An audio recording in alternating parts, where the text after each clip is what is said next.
हरे कृष्णा। सभी भक्तों को प्रणाम। तो आज हम सीखेंगे ये स्वीट पोटैटो का हलवा बनाना, जो कि हम व्रत में भी खा सकते हैं एकादशी के, और नॉर्मल डेज में भी पा सकते हैं। और ये हम टेम्पल में बनाते हैं, मैं उसी तरीके से आपको दिखाऊंगी।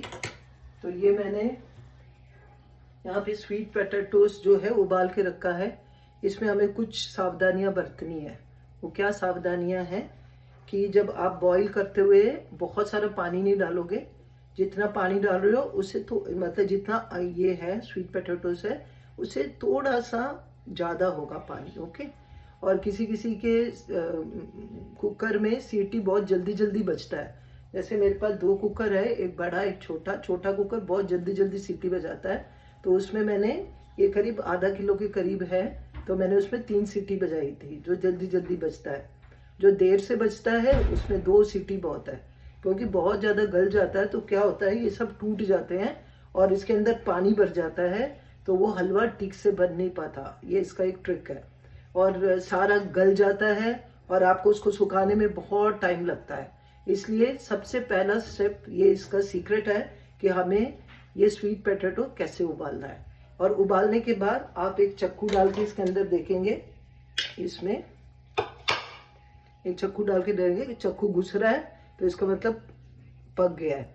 कोई कोई पीसेस थोड़े मोटे होते हैं, उसमें कई बार बीच में जो है ना थोड़ा सा पका हुआ नहीं होता, तो उसके लिए आपको दोबारा उबालने की जरूरत नहीं है, क्योंकि उसके साइड तो सारा पक गया है, केवल बीच में थोड़ा सा रह गया है। तो उसको आप ज़्यादा है तो उसको आप कद्दूकस करके बारीक कर सकते हो। अदरवाइज हम इन सारे स्वीट पोटैटोस को हाथ से जो है अच्छे से इसको वो कर देंगे, स्मैश कर देंगे। अभी मेरा एक स्वीट पोटैटो जो है थोड़ा सा वो है, क्या कहते हैं,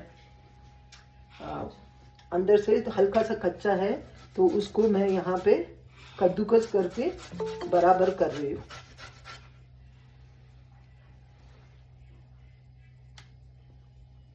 दिव्या देखना कोई आया है।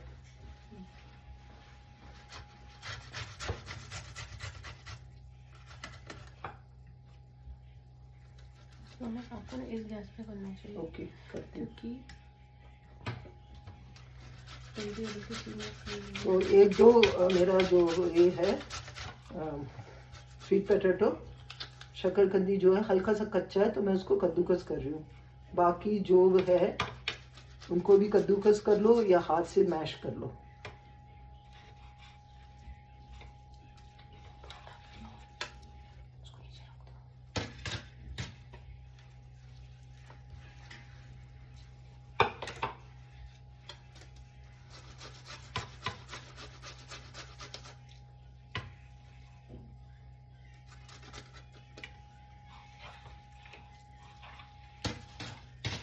अच्छी तरह जो बाकी रह गए हैं उनको भी मैंने अच्छे से मैश कर लिया है। जैसे आटा नहीं गूंदते, ऐसे इसको गूंद के मैश कर लेना है। अगर एक आधा पीस छोटा मोटा रह गया तो वो कोई बात नहीं, हलवा खाते हुए मुंह में आता है तो अच्छा ही लगता है। ओके। अब इस तरह से हमने इसको मैश कर लिया, राइट। अब हम एक कढ़ाई लेंगे जो नीचे से भारी हो, क्योंकि ये काफ़ी देर तक हमें भूनना पड़ता है, तो नीचे जो है ये लग न जाए, और क्योंकि हमें इसको लगातार चलाते रहना पड़ेगा। तो अभी हम गैस जलाते और इस कढ़ाई को यहाँ रखते हैं। खाई में रखा मैंने। अब ये घी से ही बनेगा, क्योंकि घी से ही स्वाद बनता है। तो यहाँ मैं गाय का घी यूज़ कर रही हूँ, आप जो भी आपके पास है उसको यूज़ कर सकते हो।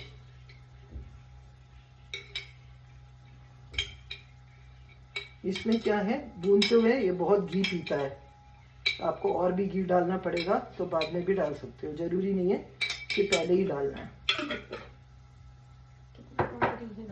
आधे किलो। अभी जैसे आधा किलो में आप इस कटोरी से 1 कटोरी घी यूज हो जाएगा आपका, ठीक है।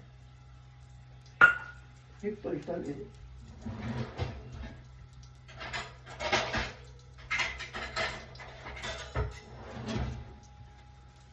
एक ये पलटा लिया है मैंने, यहाँ से थोड़ा सा घी और निकाल, और इसको सारा ये पहले हम ऐसे करेंगे, हमारे पास ड्राई फ्रूट है इसमें डालने का, उसको पहले फ्राई कर लेंगे। ये ड्राई फ्रूट है मेरे पास, थोड़े से काजू और किशमिश, बादाम और भी कोई भी ड्राई फ्रूट आप डालना चाहते हो डाल सकते हो। तो पहले मैंने काजू को डाला, क्योंकि काजू थोड़ा टाइम लेता है, किशमिश जल्दी भून जाता है, वो जल न जाए इसलिए पहले काजू को डाल रही हूँ। ये छोटी छोटी बातों का जो है हमें ध्यान रखना चाहिए, वरना किशमिश जल जाएगा। तो आप इसको 2 पीस में भी कर सकते हो काजू को, मैंने आज नहीं किया है। हल्का हल्का जब ये हल्का ब्राउन हो जाएगा ना, ब्राउन भी नहीं कह सकते, गुलाबी रंग हो जाएगा इसका काजू का, तब हम जो है इस किशमिश को डाल देंगे।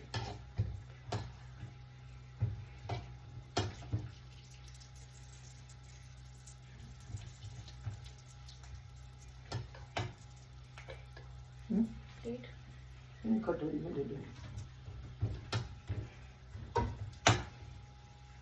ये गुलाबी कलर हो गया है काजू का। अब हम इस किशमिश को इसके अंदर डाल देंगे। अब ये किशमिश जो है गुब्बारे की तरह फूल जाएगा।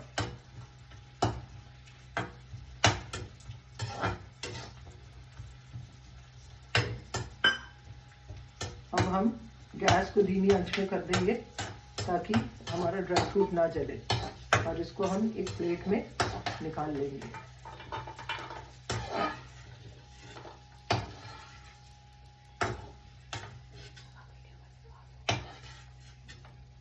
ये ठीक है। अब हम जो है इसी कढ़ाई में, गरम घी है, आंच कम में है, इसमें थोड़ा सा ऐसे दागे दागे से आते हैं तो उसको हम निकाल सकते हैं। जो बड़े बड़े हैं उनको हम अपने हाथ से निकाल सकते हैं। निकाल के ये सारा हम इसमें डाल देंगे। अभी कम आंच में ही रहेगा, जब हम फ्राई करने लगेंगे तो मीडियम आंच में रख के हमें इसको फ्राई करना है।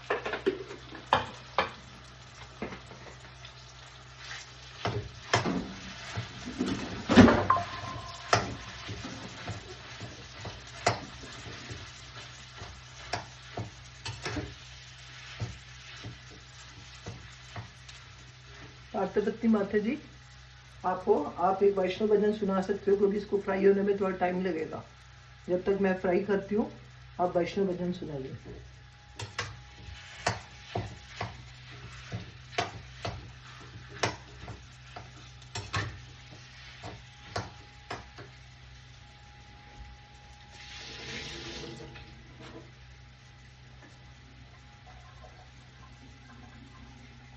इसको मैंने थोड़ा सा आंच बढ़ा कर दिया।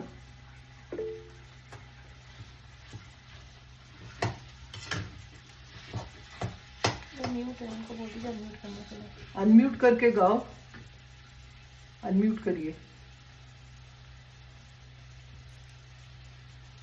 पार्थपत्नी अनम्यूट करिए।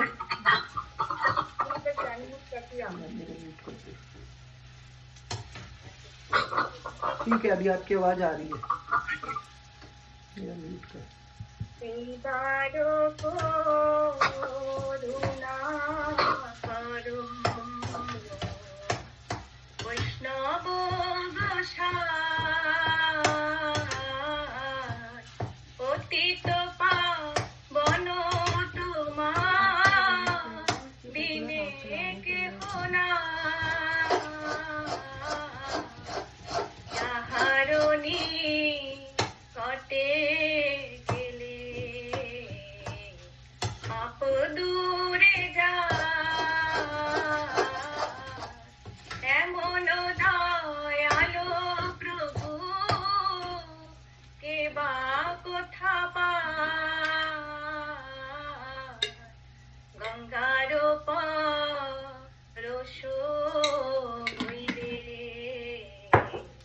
পশ্চাতে পাবো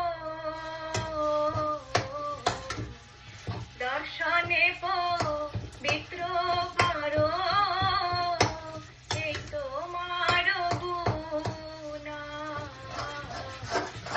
পরিস্থানে অপরাধে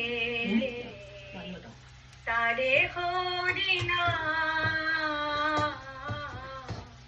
তোমার স্থানে অপরাধে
हरे कृष्णा।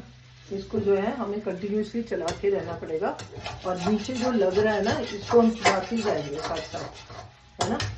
और इसमें कई लोग जो है दूध भी इस स्टेज में आके, कई लोग इसमें थोड़ा दूध डालते हैं, मिल्क पाउडर डालते हैं, लेकिन हम मंदिर में ऐसा कुछ भी नहीं डालते, इसलिए मैं भी आज ये कुछ नहीं डाल रही हूँ। और अगर आपके पास केसर है तो आप केसर डाल सकते हो। मैं आज केसर नहीं डाल रही हूँ, क्योंकि केसर डालने से थोड़ा रेडिश कलर आ जाता है, कलर चेंज हो जाता है। हल्का सा ये कैसा भून रहा है। ये इस तरह से ये अच्छी तरह घी छोड़ेगा नहीं, तब तक हमें भूनता रहना है। इसमें सबसे मेन काम है भूनने का। जितना अच्छे से भूनोगे उतना अच्छा आपका हलवा बनेगा। थोड़ा बीच में कभी तेज आंच, कभी कम आंच, ऐसे करके हमें भूनते रहना है।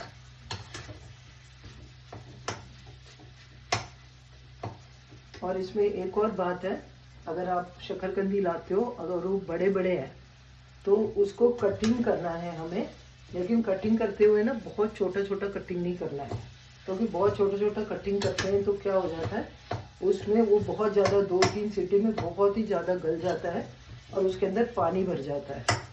और पानी भरने की वजह से जो है, जैसे ये अभी आपको सूखा सूखा दिख रहा है ना, इस बार टेम्पल में यही हुआ था कि उसमें जो है थोड़ा सा पानी चला गया था, तो मुझे उसको सुखाने में बहुत टाइम लगा था। तो हमें इसका मेनली पानी का बहुत ध्यान देना है, ठीक है ना। अभी देखो हल्का हल्का घी छोड़ने लग रहा है ना, कढ़ाई थोड़ा थोड़ा चमकने लग गया है घी से।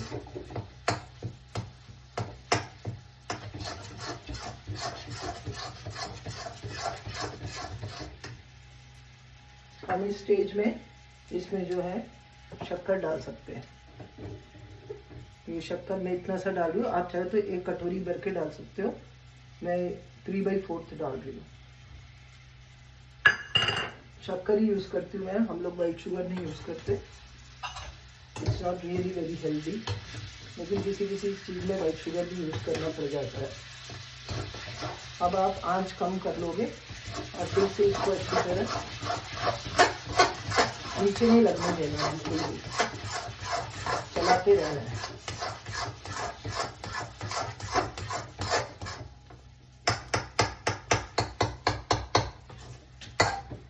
आपने देखा होगा जब माता जी वैष्णो भजन गा रही थी तो मैंने 1 चम्मच घी और ऐड किया था, अभी 1 चम्मच और घी ऐड कर रही हूँ।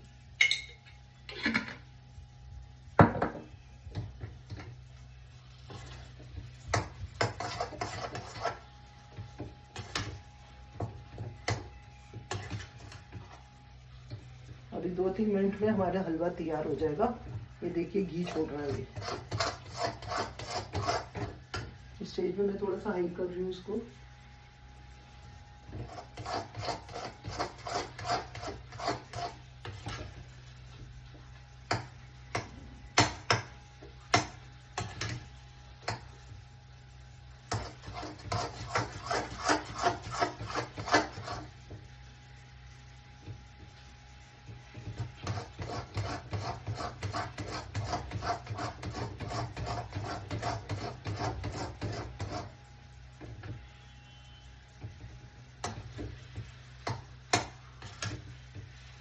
तो सारा खेल है भूनने में, जितना अच्छे से भूनोगे उतना अच्छा आपका हलवा बनेगा।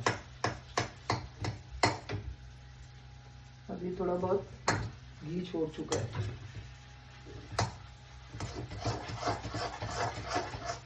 ऐसा अब हम इसमें ड्राई फ्रूट ऐड कर देंगे।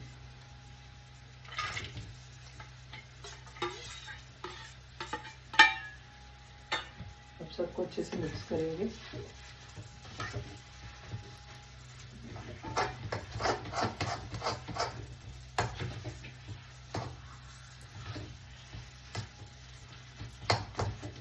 हम एकादशी में पा सकते हैं भगवान को भोग लगा के, और ये काफी मतलब पेट में ज्यादा भूख नहीं लगता इसको खाने से।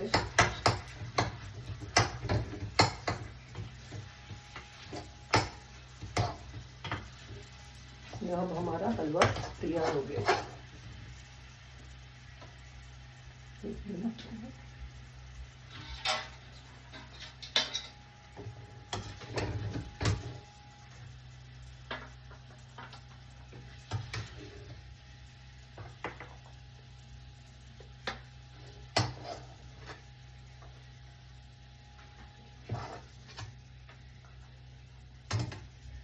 ये देखिए हलवा तैयार हो गया हमारा। ठीक है, तो आप भी इस तरह से लगा के भगवान को, जगन्नाथ जी को भोग लगा के पा सकते हो। Thank you all of you.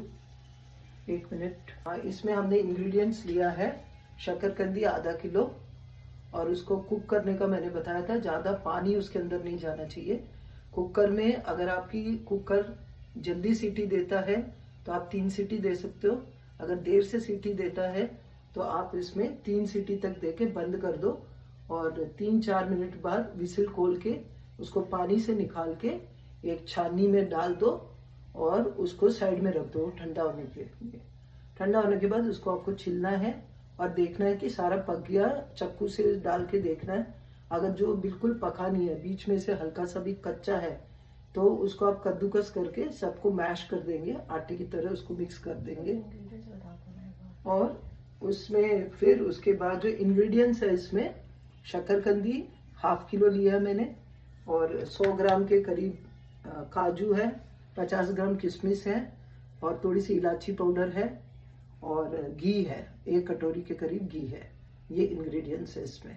और ये जो मैंने आपको बताया था केसर जो है इसमें ऑप्शनल है, अगर आप चाहो तो केसर डाल सकते हो। प्रिपरेशन टाइम कितना है? और प्रिपरेशन टाइम 25 to 30 मिनट्स लगता है।